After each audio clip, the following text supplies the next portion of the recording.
Hello mga kaibigan, maligayang pagdating sa aking channel. Kasama mo ako sa isang magandang video. Sa isang sandali na ikinagulat ng mga tagahanga ng sikat na aktor na si Ken Yaman, gumawa siya ng isang mahalagang hakbang sa kanyang relasyon sa pamamagitan ng pag-alok ng kasal sa kanyang partner na si Demet Özdemir. Nakuha ba ni Yaman, na kilala sa kanyang individual na karisma at talento, ang puso ng milyon-milyong tao sa kanyang hindi malilimutang pagganap sa mga hit na produksyon?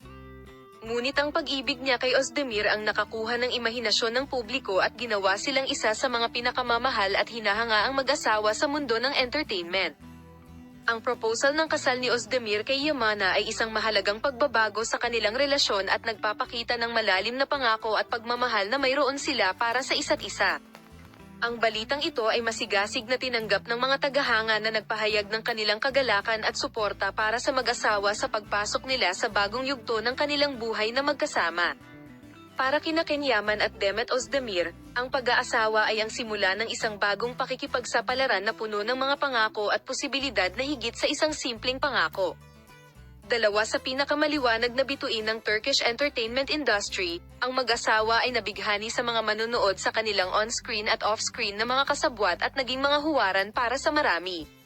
Habang naghahanda sina Ken Yaman at Demet Özdemir na gawin ang susunod na hakbang sa kanilang relasyon, sabik na naghihintay ang mundo kung paano nila ipagdiriwang ang kanilang pag-iibigan sa isang hindi malilimutang seremonya na may kagandahan at sensualidad. Sa suporta ng kanilang mga tagahanga at pagmamahal na nararamdaman para sa isa't isa, handa ang mag-asawa na isulat ang susunod na kabanata ng kanilang kwento ng pag-ibig kasama ang kanilang kapareha sa kaligayahan, pagsinta at krimen. Iyon ang katapusan ng video na aming pinagsama-sama para sa iyo. Paalam, makita ka sa mga bagong video.